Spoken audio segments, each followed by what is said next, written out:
Dizer que negro é lindo é mais do que uma afirmação estética. É também um ato político. Nessa edição, o Boteco da Diversidade propõe exaltar a imagem negra, desconstruindo os padrões de beleza que valorizam a estética da branquitude e inferiorizam tudo o que é coisa de preto. Participam Carlos Alberto Medeiros, Coletivo Afrobafo, Dayana Ribeiro, Beth Lima, Gal Martins, Ranairá Negreiros, Isaac da Hora, Monique Costa e Paola Ferreira. E ainda Ivy Raive, Iluinã e Nara Couto com suas músicas.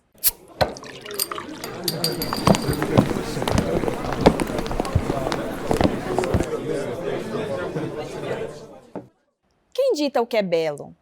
A beleza é uma construção cultural e histórica. Em uma sociedade engendrada pelo racismo, atribuir inferioridade às pessoas negras é uma ferramenta de domesticação usada pelas classes dominantes. Assim, tudo o que é negro é considerado ruim, feio, indesejado. Em contrapartida, tudo o que se relaciona com o modelo estético ocidental, logo branco, é um ideal a ser atingido. Um caso emblemático nesse sentido é o de Saartjie Baartman, que ficou conhecida como Vênus Negra. Ela foi levada do continente africano para a Europa no início do século XIX e teve seu corpo exibido como atração exótica. Ainda em vida, e mesmo depois de morta, seu corpo foi associado a um modelo de imperfeição e inferioridade em comparação com um corpo masculino e branco, e, posteriormente, ao feminino, representado por outra Vênus, a europeia Vênus de Milo.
Quem te ensinou a odiar a textura do seu cabelo?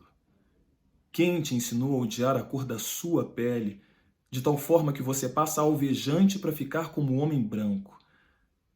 Quem te ensinou a odiar a forma do seu nariz, a forma dos seus lábios? Quem te ensinou a se odiar do topo da cabeça à sola dos pés? Quem te ensinou a odiar pessoas que são como você? Quem te ensinou a odiar a raça a que você pertence, tanto assim que você não queira estar entre outros, como você? Os processos de construção da identidade, eles são sempre muito complexos, para todo e qualquer grupo étnico e racial. Mas especificamente para a população brasileira e negra, tem alguns aspectos que são muito específicos e que aumentam ainda mais essa complexidade. No caso do contexto das relações raciais e do racismo desenvolvido no Brasil, desde os tempos coloniais escravocratas, nós fomos construindo os nossos antepassados, africanas e africanos escravizados, seus descendentes e suas descendentes, que deixaram também um legado para nós, um legado de resistência. E nesse contexto de um legado de resistência, nós temos aí dois ícones identitários muito importantes que é preciso considerar: corpo e cabelo. Eu diria para vocês que corpo e cabelo são símbolos de construção da identidade negra no Brasil, também em outras sociedades, mas eu quero pensar aqui no nosso país. E essa foi a reflexão que eu fiz em 2002, na minha tese de doutorado, no curso de Antropologia Social da USP, sob orientação do querido professor e amigo Kabengele Munanga. Nesse trabalho, a discussão que eu fiz é de que o cabelo não pode ser pensado na sociedade, assim como o corpo, apenas como parte de uma dimensão biológica do ser, apenas como parte individual da constituição das pessoas. Eles assumem, tanto o corpo como o cabelo, assumem uma dimensão simbólica na sociedade e uma dimensão política na sociedade.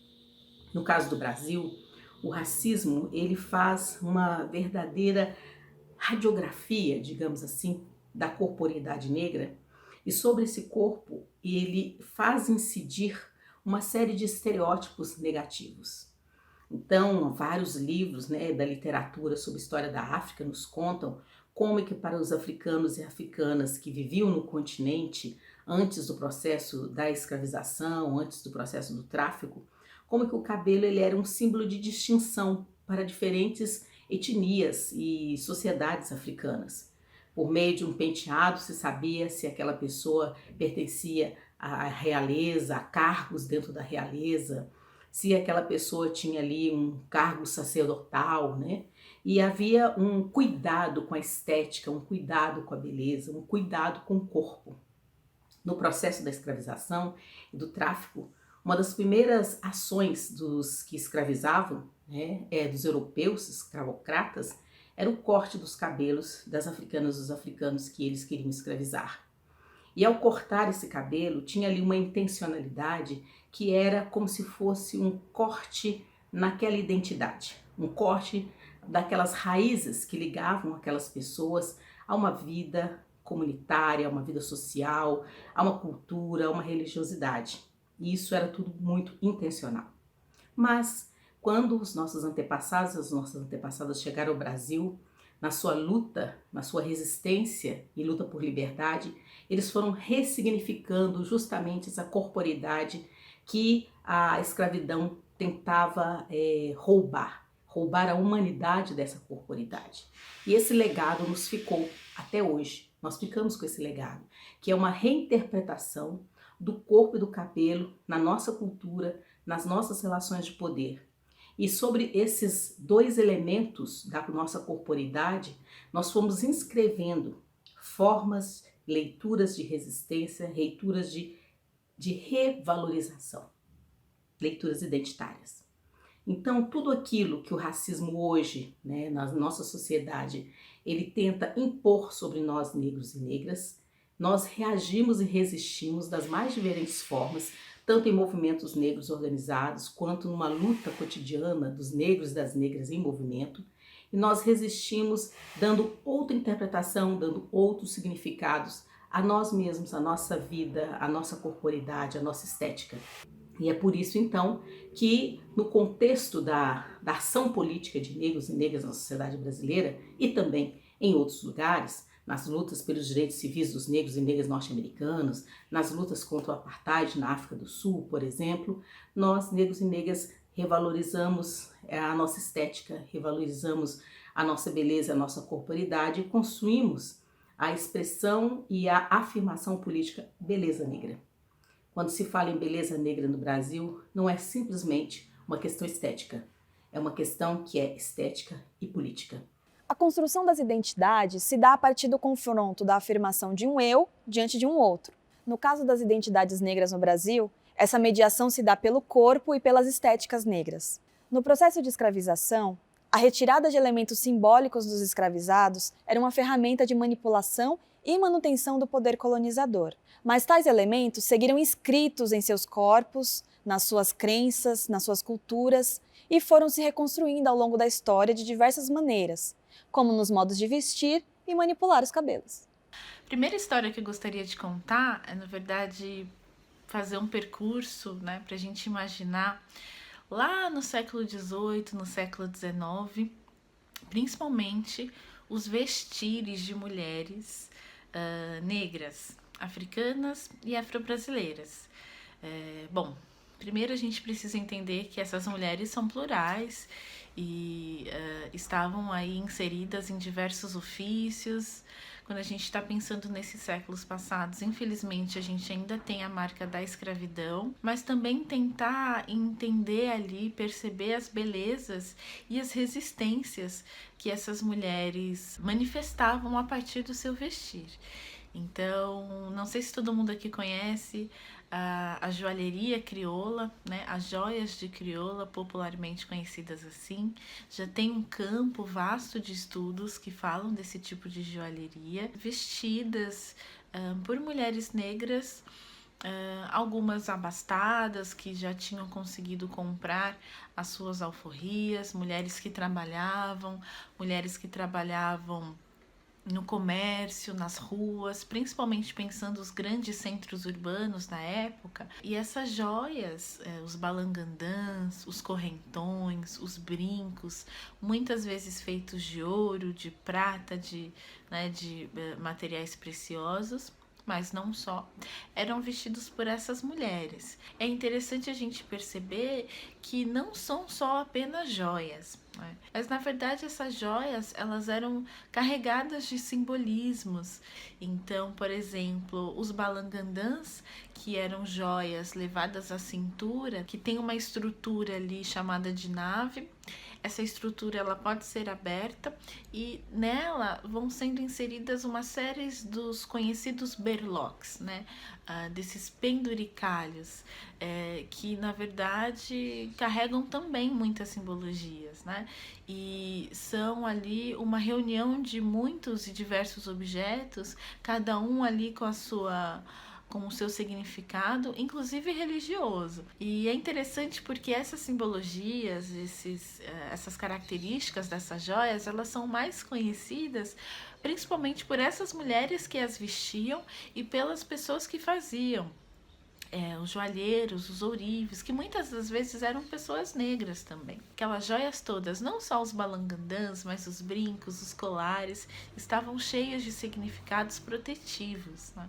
Relacionados aos deuses, às divindades africanas, afro-brasileiras, das afro-religiões, como por exemplo os candomblés, também são indumentárias, são vestimentas imbuídas de muitos significados. E muitas das vezes, até hoje, no século XXI, fazer essas roupas, costurar essas vestimentas, também tem uma série de significados e precisam de preceitos, são feitas por pessoas que conhecem a religião, que geralmente fazem parte da liturgia, das comunidades e que até hoje manifestam essa cultura de fazer as roupas. Então é importante a gente pensar justamente a relevância, né, desse vestir brasileiro que é negro, né? E aí a gente pode pensar até no plural, são vestires negros, né? Porque a gente está num país grande, quase aí de escala continental, que tem muitas culturas negras, e é importante a gente pensar então, de novo, para as populações negras do Brasil, como essa moda ela pode se mostrar uma ferramenta interessante e importante de ativismo político, usar um cabelo crespo, usar uma estampa, resgatar esses fazeres manuais das comunidades tradicionais, manifestar a sua fé afro-brasileira, né, de religião de matriz africana a partir das suas vestimentas também é um combate ao racismo. Essas roupas, elas dizem muito sobre as nossas culturas e podem manifestar então as nossas identidades. E ser negro no Brasil é uma grande luta, a gente sabe muito bem disso, e a moda e o vestir pode ser entendido como um grande aliado. Eu tranço meu cabelo desde os 7 anos de idade e comecei muito por curiosidade. Eu lembro que uma vizinha minha, que anos mais tarde se tornou minha madrinha, ela estava trançando a neta dela e eu estava no muro da casa dela observando e perguntei para ela o que ela estava fazendo e como que ela estava fazendo. E ela foi me ensinando, então ela me ensinou uma trança de 3 perninhas, né, que seria trança solta pra gente. Nesse processo de observar foi que eu aprendi no primeiro momento e depois eu comecei a aplicar nas minhas bonecas. Então fui aplicando nas minhas bonecas, aplicando no meu próprio cabelo, aplicando no cabelo das minhas irmãs, das minhas primas. E aí eu saio um pouco da dinâmica de depender somente dos cuidados das minhas mais velhas e começo a cuidar de mim também. Mas muito baseada no que eu aprendi com elas, porque outros cuidados eles foram acontecendo também em paralelo. Então eu tenho lembranças da minha mãe, eu sentada na mesa da sala de jantar da casa dela, ela trançando meu cabelo 5, 6 horas da manhã, porque eu tinha um passeio para ir, né, da escola. Lembro de uma tia minha, que hoje ela se tornou minha ancestral, eu indo na casa dela para poder trançar o cabelo também. E também era nessa dinâmica de um final de semana. Então, ela morava num apartamento de uma Coab, então era interessante porque enquanto as meninas ficavam dentro do apartamento, limpando casa, fazendo comida, arrumando cabelo, os meninos iam todos cortar o cabelo juntos. Então, meu tio ele levava os meninos e aí, na época, era a dinâmica de cortar o cabelo careca, né? Nessas dinâmicas, muitas coisas elas eram ensinadas, né? Essa mesma tia, né, a dona Benedita Aparecida, foi ela a pessoa que me falou que eu me tornaria cabeleireira quando eu crescesse. Para mim, né, me reconhecer enquanto trançadeira tem um significado extremamente importante, porque ele tem um valor ancestral para mim. E para além disso, o nome ele carrega um ofício que ele começa nas mãos de mulheres negras. Então o que eu faço? Eu tranço cabelos, eu enredo cabelos, eu hidrato cabelos, eu cuido de cabelos. E esse movimento político da minha parte, ele tem uma profundidade quando eu retorno para o candomblé.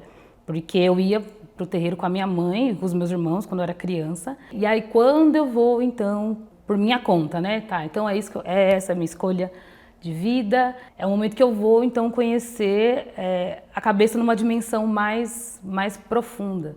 Então, eu começo a olhar para a cabeça enquanto divindade, eu começo a olhar para a cabeça não só num aspecto físico e psicológico, e aí é o momento que eu começo, então, a potencializar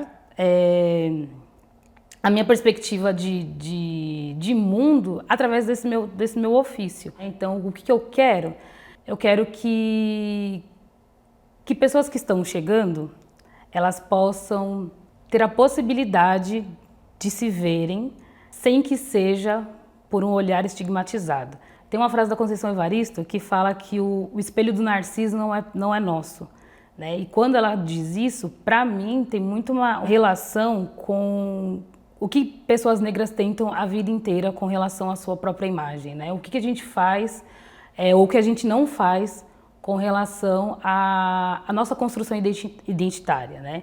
E aí quando então eu aceito que um dos meus caminhos na vida é cuidar de cabeças, é cuidar, né, é contribuir nesse processo de autoestima, né, de reconhecimento de beleza, porque para mim caminha tudo junto. E por mais que hoje, depois de 11 anos de experiência, eu tenha contato com clientes que têm uma outra relação com o cabelo e muito positiva, né, de conseguir ver o próprio cabelo como parte do seu corpo, eu também tenho clientes que não conseguem usar o próprio cabelo, né, natural. Então, utiliza de artifícios de camuflagem, né, e que servem, mesmo servindo como proteção para o cabelo, ainda assim acaba sendo, em certa medida, alguma fuga, né? Então, eu entendo que quando eu aprendo que trançadeiras elas são griots da estética afrodiaspórica, eu compreendo que nós trançadeiras nós contamos histórias, nós recontamos histórias a partir do trançar, né? E essas histórias elas são contadas a partir de uma divisão, a partir de uma espessura de trança, a partir de um significado que tem um desenho, a partir da representação que tem naquela trança, a partir dos adornos que a gente acrescenta, né? Então eu entendo que mesmo tendo essa dimensão estética, essa dimensão estética ela não é esvaziada, né? Porque quando você escolhe adornar um cabelo com búzio, por exemplo, você está trazendo a energia de prosperidade. Então eu entendo que é muito importante quando passamos a pensar o que é ser bonito, né? O que é esse negro é lindo, né?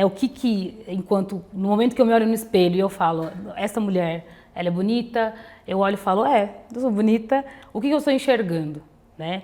E se essa imagem para mim está nítida, né? Então, quando eu consigo olhar para mim e ver que a imagem está nítida, eu consigo dizer, é isso, eu sou bonita e não tem interferência de uma sociedade racista, ao mesmo momento que, quando eu termino uma composição capilar e a pessoa ela olha no espelho, ela tem essa satisfação, chegamos ao denominador comum que é isso, né? Nós somos bonitos, né? Nós somos lindos e essa beleza, ela realmente vem de dentro para fora, né? Ela realmente se dá num processo de construção que é diário.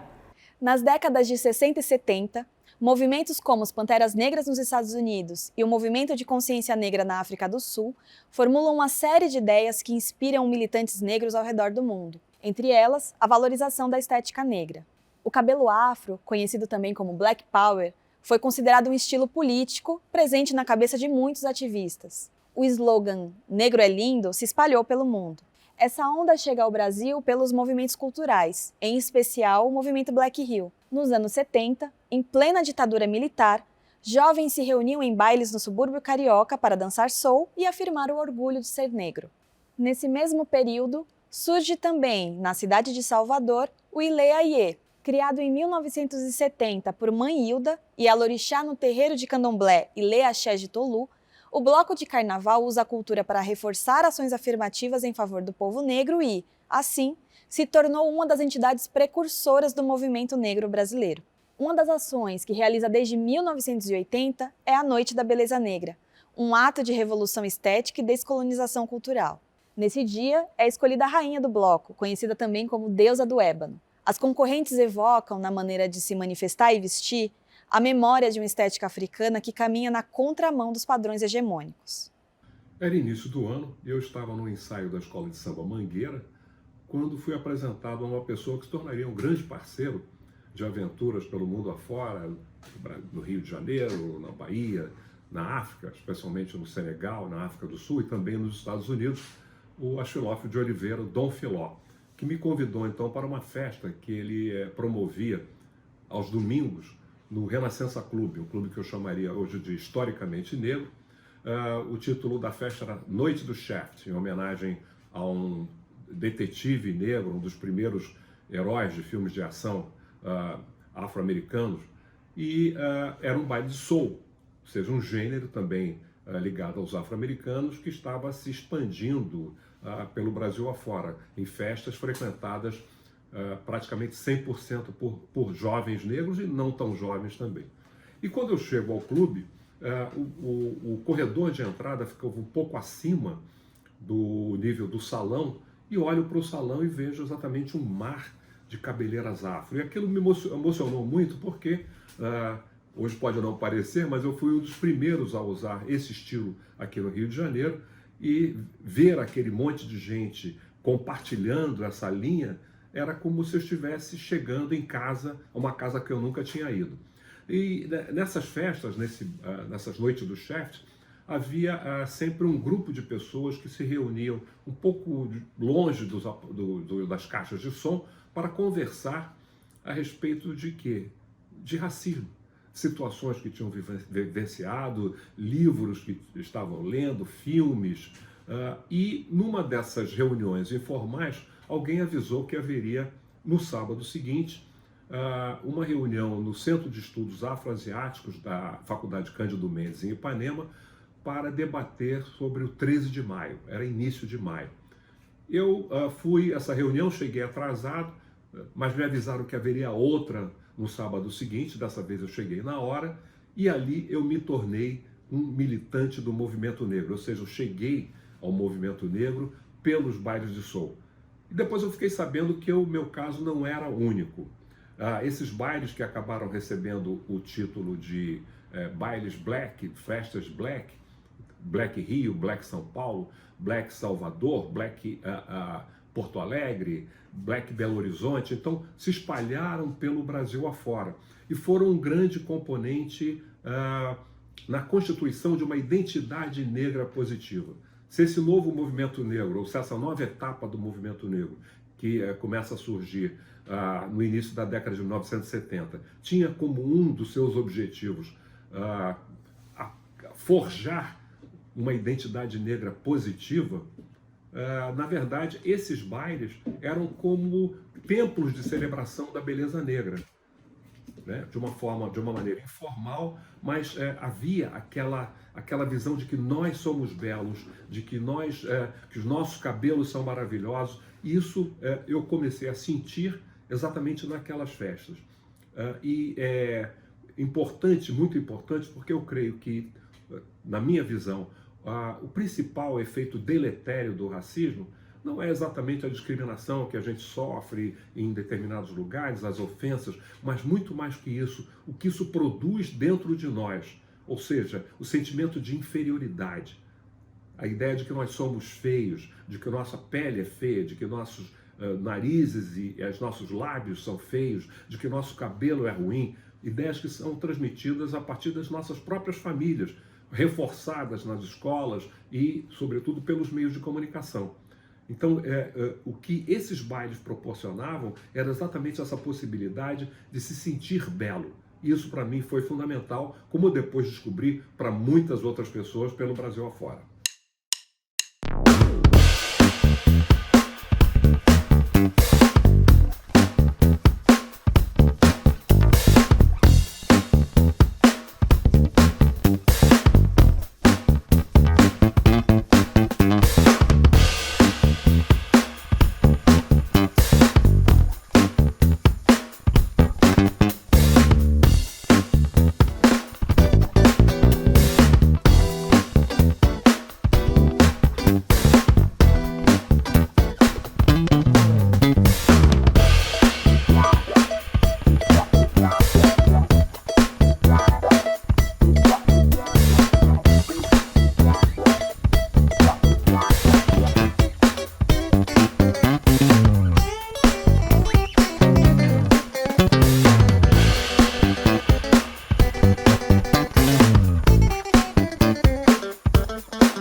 E aí ficava sempre vendo minha mãe, cresci vendo minha mãe vestindo os orixás.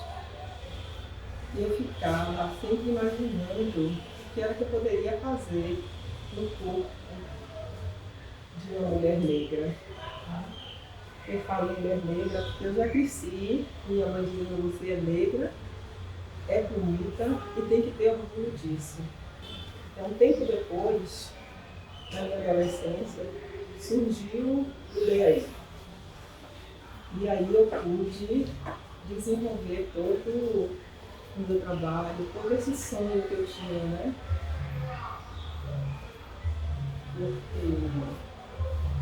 Ele é a Terra Tomi, onde eu nasci.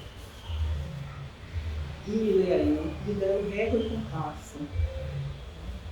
E aí eu comecei a desenvolver todo o meu trabalho, criando figurinos de associado, criando figurino de percussionista, dançarina. Porque quando nós começamos, quando o Lê surgiu, não tinha ainda a Noite da Beleza Negra, né? E tempo depois surgiu a Noite da Beleza Negra. E eu digo que eu fui a pessoa assim, escolhida por Deus, pelos orixás, para, junto com o Leão, exaltar a beleza da mulher negra. E aí eu comecei com as amarrações assim, bem simples, bem acanhada. E com o tempo, passado o tempo, fui desenvolvendo mais esse trabalho, que chegou aonde nós estamos hoje. E assim, hoje eu digo que eu sou uma pessoa, uma mulher realizada, pelo fato de ser negra, né, periférica, e vim exaltando a autoestima, a minha e de todas as mulheres que passam pelo meio e aquelas que não passam também, que estão de fora assistindo, apoiando. Eu fiquei até emocionada, minha mãe falando dessa questão, né? E que se não fosse as mulheres que estão nessa cadeira até aqui, né, para ela estar fazendo a obra de arte dela, eu considero esse turbante obra de arte. Eu sempre falo que eu não vou chorar, mas eu sempre choro. Foram 5 anos tentando ser deusa. Foi muita coisa que aconteceu nesse percurso. Minha família não me apoiava.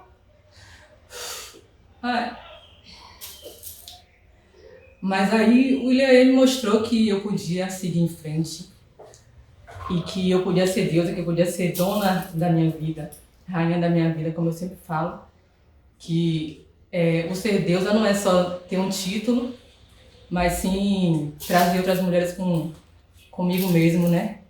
Mulheres que me ajudaram a chegar até aqui. Minha mãe não entendia porque eu queria ser deusa do ébano, por questões religiosas, e depois ela passou a entender que a religião é muito mais do que isso, né? Que a nossa ancestralidade está presente em tudo, independente da religião, de eu não fazer parte da religião de matriz africana. Minha mãe passou a entender, mesmo ela sendo evangélica, que estava no meu destino ser deusa do ébano. E ser deusa do ébano transformou nossa vida de mãe e filha. A gente conseguiu acabar com os conflitos que a gente tinha em casa por conta da religião. E hoje nós somos mais que amigas, sempre fomos amigas, não quer dizer que a gente não era, mas a gente tinha um conflito por essa questão de eu fazer dança afro, ela não entendia. E hoje ela consegue ser amiga de minha mãe Dete, como eu chamo com muito carinho, Dete Lima, minha mãe do coração. Hoje elas se tratam como irmãs, né? Uma chama a outra de irmã, eu acho muito lindo. Minha mãe hoje já participou de alguns cursos da Ileaí. Um momento que para mim foi muito importante foi quando eu ganhei no concurso e minha mãe estava lá presente na saída do Ileaí. Ela me ligou, era 4h da tarde, falando que ela ia porque ela era minha mãe, né? Então, independente da religião, ela estaria lá. E foi isso que ela fez. Ela chegou e viu a saída do Ileaí. Né? Todos os anos que eu concorri, ela não teve presente, porque ela não gostava. Mas a partir do momento que eu consegui realizar meu sonho, né? Foi quando ela falou comigo que se era para eu ser feliz, ser deusa do ébano, que eu fosse. E foi no último ano que eu concorri, em 2013. A gente conversou e ela me falou que estava comigo. Então, quando ela me disse que estava comigo, acho que foi por isso que eu ganhei, porque nos outros anos ela não estava, né? E nesse ano ela estava. E aí deu tudo certo, eu consegui o título e a partir de então nossa vida se transformou, né?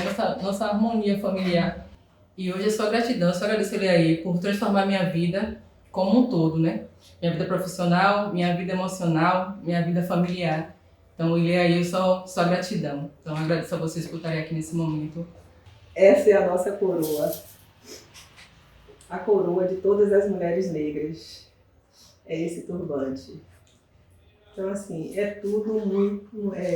É pura emoção.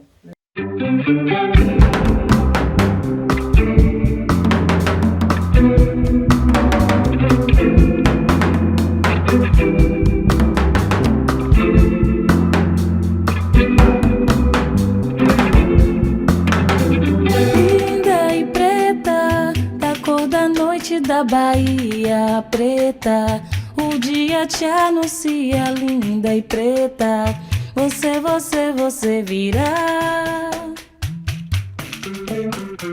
Linda e preta, eclipse da rua, linda e preta, esconde sol e lua, linda e preta, você virá. Que nem a cor do céu de manhã cedo acorda o mar, meu mundo começa só depois que te encontrar. Seu cabelo black dá um break em meu olhar. Canta essa canção só pra dizer que você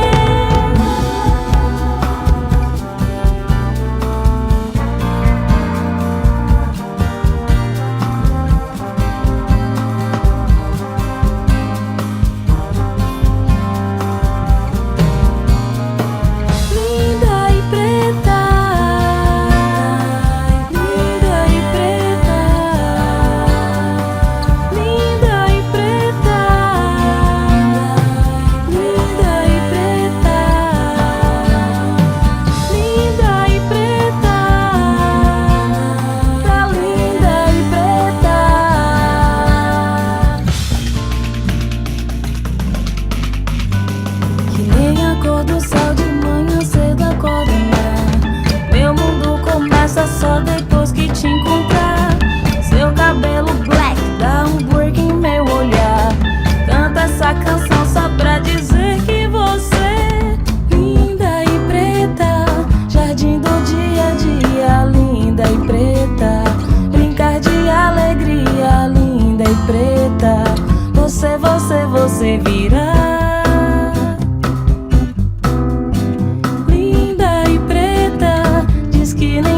Confia, linda e preta, a conta que te guia, linda e preta, conta quem é teu orixá.